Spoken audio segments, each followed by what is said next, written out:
Bonjour, bienvenue sur la présentation du BTS MCO au lycée Tesna du Moncel.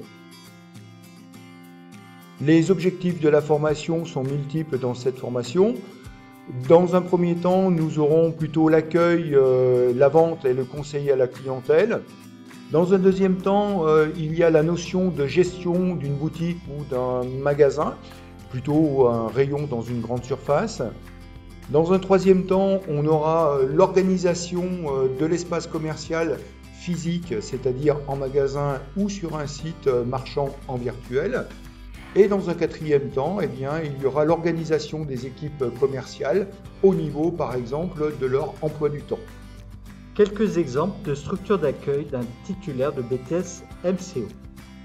Tout d'abord, dans le domaine de la distribution, nous avons des grandes distributions alimentaires spécialisées ou des boutiques en réseau, mais aussi l'intégration de sites e-commerce. Nous avons également tout ce qui est du domaine des services. Les agences bancaires ou d'assurance peuvent accueillir un titulaire de BTS MCO.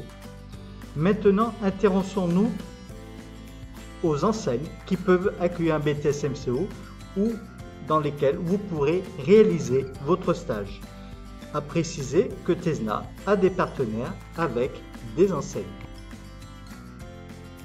Les stages sont un moment important de votre formation car ils vont vous permettre d'acquérir des compétences professionnelles en situation professionnelle, donc vous l'avez compris, soit dans des magasins, soit dans des agences bancaires, d'utiliser des outils informatiques et numériques propres à chacune des unités commerciales, de préparer des épreuves professionnelles qui seront présentées à l'examen et la totalité des stages doit couvrir entre 14 à 16 semaines sur 2 ans dans une ou plusieurs entreprises.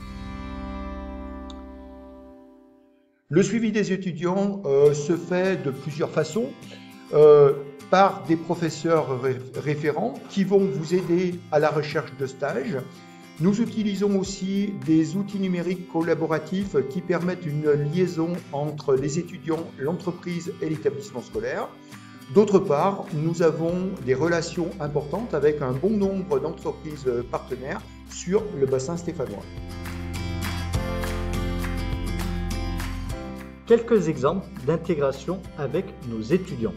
Tout d'abord, pour chaque étudiant, quelle que soit sa formation d'origine, nous organisons des ateliers informatiques afin que chaque étudiant soit à l'aise avec les outils numériques en cours. Également, nous organisons chaque année, au mois de septembre, une journée d'intégration entre les premières et deuxièmes années. Des ateliers speed typing en langue vivante permettent aux étudiants de pratiquer l'anglais, l'espagnol ou l'italien. Des ateliers d'initiation à la culture économique et juridique permettent à chacun de mieux comprendre les objectifs de la formation.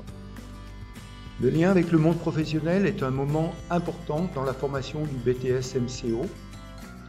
Nous participons à de nombreuses journées portes ouvertes d'enseignes qui peuvent nous accueillir. Par ailleurs, nous faisons des visites d'entreprises qui permettent de connaître le contexte commercial.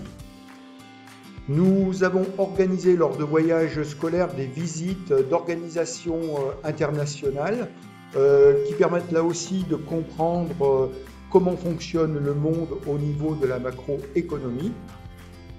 Et enfin, nous faisons intervenir de nombreux professionnels qui permettent de faire comprendre à nos étudiants la nature de leur métier et de leur faire comprendre aussi l'intérêt que d'avoir le BTS MCO.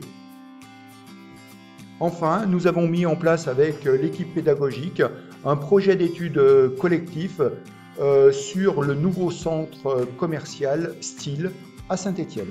Nous accordons une place importante à la préparation de l'examen. C'est pourquoi nous organisons, une fois par an, 2 périodes banalisées de partiels, c'est-à-dire une semaine consacrée à des épreuves d'examen.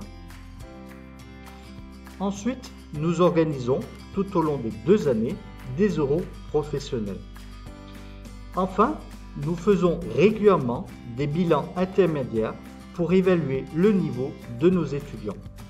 La formation numérique est très importante pour le monde professionnel. C'est pourquoi nous y consacrons de nombreuses heures. Mais également, nous proposons à nos étudiants une certification TOSA qui évalue la compétence à utiliser le logiciel Excel. Nous utilisons, dès que cela est possible, les réseaux sociaux en lien avec le monde professionnel.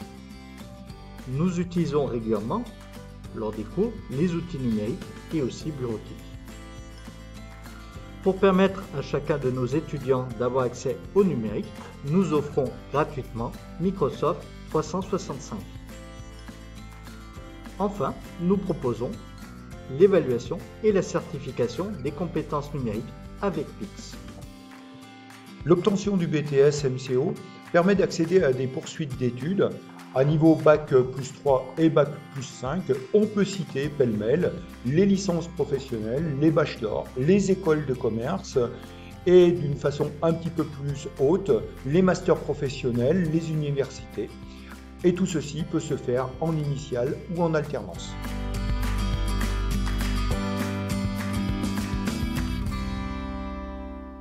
Les débouchés à Bac plus 2 sont de différents niveaux. En priorité, nous avons évidemment le niveau assistant et à terme, vous pouvez avoir le niveau responsable en fonction de l'évolution dans chacune des structures d'accueil professionnel. Terminons cette vidéo avec quelques exemples de réussite professionnelle de nos étudiants. Nous sommes fiers de leur réussite et surtout, nous souhaitons vous donner quelques exemples de métiers auxquels vous pouvez prétendre après votre BTS MCO.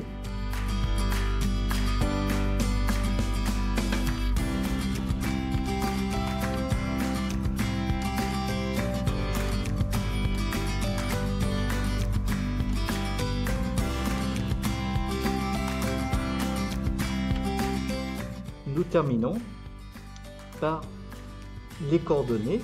Nous souhaitons vous dire que ce BTS MCO est possible en formation initiale avec le statut étudiant. N'hésitez pas à nous contacter ou à venir nous voir à l'adresse qui s'affiche. Mais également, il est possible de le réaliser en alternance, en contrat de professionnalisation ou en contrat d'apprentissage. Et restez en lien avec nous sur les réseaux sociaux. Nous vous disons à très bientôt.